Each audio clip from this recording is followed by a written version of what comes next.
प्रिय विद्यार्थियों, नमस्कार। आज हम अध्ययन करेंगे बीए पार्ट प्रथम पेपर सेकंड। टॉपिक है जगदीश चंद्र बसु।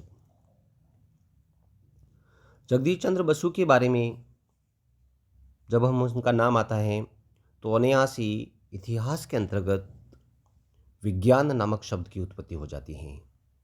यानी हम इतिहास के साथ साथ विज्ञान का भी अध्ययन करना शुरू करते हैं। प्रिय विद्यार्थियों, इतिहास और विज्ञान का महत्वपूर्ण संबंध रहा है और इतिहास का जो गौरव है वो ज्ञान, विज्ञान, कला और संस्कृति के द्वारा ही स्थापित किया जा सकता है। इसी की योजक कड़ी के रूप में हमने पहली क्लासों में आर्यभट्ट के बारे में पढ़ा, रमन सीवी रमन के बारे में अध्ययन किया और इसी की योजक कड़ी के रूप में आज अपना टॉपिक है जैसी बसु, जगदीश चंद्र बसु। निश्चित रूप से जगदीश चंद्र बसु का नाम आते ही हमें वैज्ञानिकता का आभास होता है। वे भौतिकी, जीव विज्ञान और वनस्पति विज्ञान के पुरातत्व का गहरा ज्ञान रखते थे, लेकिन मूलतः उनका वनस्पति विज्ञान पर पकड़ मजबूत थी। वे पहले वैज्ञानिक थे जिन्होंने रेडियो और सूक्ष्म तरंगों के प्रकाशीय पर कार्य किया। वनस्पति विज्ञान में उन्होंने कई महत्वपूर्ण खोजें की। साथ ही वे भारत के पहले वैज्ञानिक थे जो एक शोधकर्ता के रूप में उन्होंने महत्वपूर्ण कार्य किया। जब हम उनकी उपलब्धियों के बारे में जानकारी प्राप्त करते हैं तो उन्होंने सर्वप्रथम इस बात की जानकारी दी कि जिस प्रकार मानवीय भावनाएं और संवेदनाएं होती है, उसी प्रकार पेड़ पौधों में भावनाएं और संवेदनाएं होती हैं। जिस प्रकार मानव सुख और दुख का एहसास करता है, उसी प्रकार पेड़ भी सुख और दुख का आभास करता है।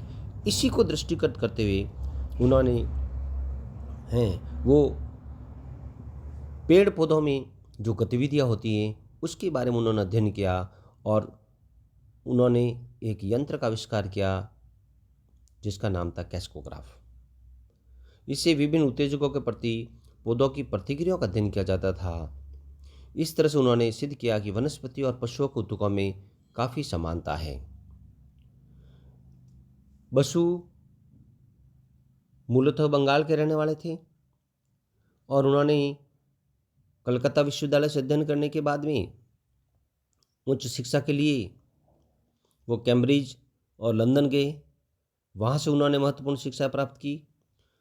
उनके मूल जो उपलब्धि थी वो एक कैस्कोग्राफ था, जिसके बारे में हमें जानकारी होनी चाहिए। और ज्ञान और विज्ञान के क्षेत्र में बसु एक बहुत ही प्रतिभा संपन्न व्यक्ति थे। वे भारत के पहले वैज्ञानिक थे जिन्होंने अमेरिकन पेटेंट प्राप्त किया। उन्हें रेडियो विज्ञान का पिता माना जाता है। वे विज्ञान कथाएं भी लिखते थे और उन्हें बंगाली विज्ञान कथा साहित्य का पिता भी माना जाता है। उन्होंने अपने काम के लिए कभी नोबेल नहीं जीता। इनके स्थान पर 1909 में मार्कोनी को नोबेल पुरस्कार दे दिया गया। तो ये माना जाता है कि उनका जो ज्ञान, विज्ञान निश्चित रूप से भारतीयों के लिए एक गौरव का विषय है।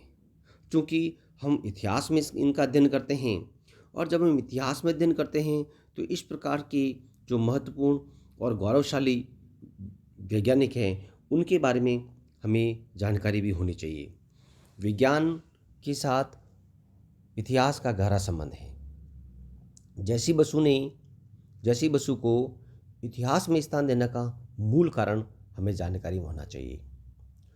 हमने जैसी बसु को इतिहास में अध्ययन किया। जहाँ तक मैं व्यक्तिगत रूप से मानता हूँ कि इतिहास के विद्यार्थियों को अतीत की जानकारी होना आवश्यक है। यह अतीत जो हमारी प्राचीन वैभव, कला, संस्कृति, ज्ञान और विज्ञान को पुनर्जीवित करता है। विद्यार्थियों में प्राचीन भारतीय मनीषियों की वैज्ञानिक अभिरुचि की जानकारी देना इस अध्ययन का मूल उद्देश्य है। पाश्चात्य वैज्ञानिकों ने नवीन आविष्कार करके उसमें कहीं न कहीं अपनी जो हैं वो आधारशिला रखने का प्रयास किया है। इसी की योजक कड़ी में हम अपने अतीत या जो गौरव का अध्ययन करते हैं तो जैसी बसु हमें महत्वपूर्ण जानकारी जैसी बसु के माध्यम से मिलती है। उन्होंने पौधों में भी मानवीय भावनाओं को, मानवीय संवेदनाओं को परिमार्जित करने का एक अध्ययन किया, जो निश्चित रूप से न केवल भारतीय धर्म, संस्कृति, दर्शन, बल्कि सभ्यता के लिए, मानव सभ्यता के लिए और वनस्पति शास्त्र के लिए एक महत्वपूर्ण योगदान माना जाता है। धन्यवाद। प्रिय विद्यार्थियों, मैं जानकारी देता हूँ आपको, आज अपना कंप्लीट कोर्स पूरा हो चुका है, यानी कि बीए पार्ट फर्स्ट का पेपर सेकंड का कोर्स हमारा आज कंप्लीट हो गया है। हम आगे आने वाली क्लास के अंतर्गत जब भी अध्ययन करेंगे तो रिवीजन के रूप में हम जानकारी प्राप्त करेंगे। धन्यवाद।